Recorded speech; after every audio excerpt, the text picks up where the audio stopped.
Hey folks, Dr. D here. So tonight we're working on an E21 1983 BMW 320i. Here's what we're doing.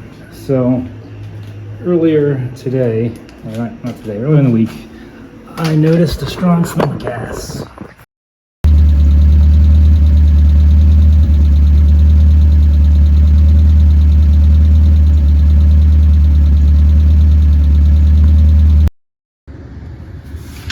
Hey folks, Dr. D here. So we are replacing the fuel accumulator on a BMW E21.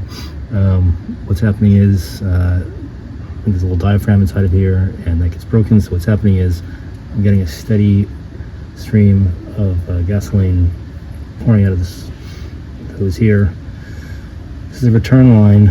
So if this thing, as it's happened here, if the diaphragm breaks, the gas just returns to the gas tank. Unfortunately, I have a hole in this. I guess maybe it's fortunate because now I know that this thing's actually having problems and needs to be replaced. So I got a new part. It's Bosch. Looks like the same kind of deal there. So we will take this guy out.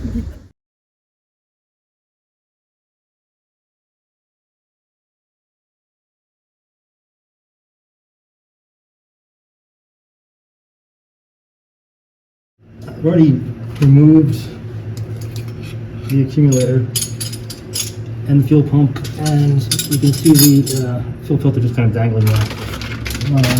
So I took that off, and what we're going to do here is install it. So here is my new assembly. I have no accumulator here. These fuel lines they were rusting in pretty bad shape, so I just gave them a paint job. Same with this mount, and I picked up from Bimmerworld some new mounting brackets. Mine were beyond shot. There was very little rubber left. It was all dry rotted. They weren't really doing much good. Just kind of refurbished this, got it all back together, and we're just going to install it. So it's a little finicky, how it all fits. The mount that I have here, this is where the fuel filter goes, is not really the size for the accumulator. I had to kind of make a mounting rubber seal thing here to keep it kind of lodged in here. It's certainly not OEM, but it's keeping it in there. Anyway, enough talk about that. So let's get this back installed. Everything's all drained out. There's no more fuel left in here. I'll try to give you a good view of what's going on.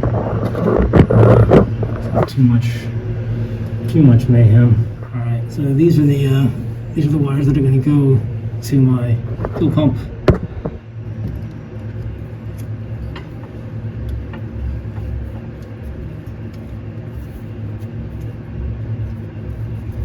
So what we're looking for here is this little bit has to pop through here. This little guy has to pop through up here.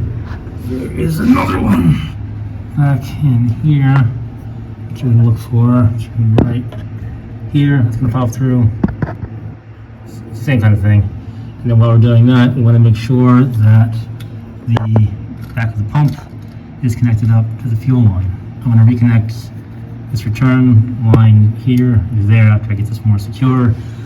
So basically I'm just going to put these little retainers on here, here, and here. So I have the new accumulator installed, filter hooked up, the pump hooked up. I've attached the filter in a little more secure way. I've got rubber bands, fluid clamp, and some padding to keep it from rubbing. Reinstalled. It is reinstalled at the fuel lines there, and there's the return in the back of the accumulator. Oh, my power's hooked up. These are hooked up.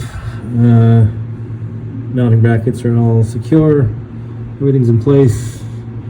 The only thing left is to hook up the battery and turn it on and see if I get any leaks, which I probably will, but let's do it.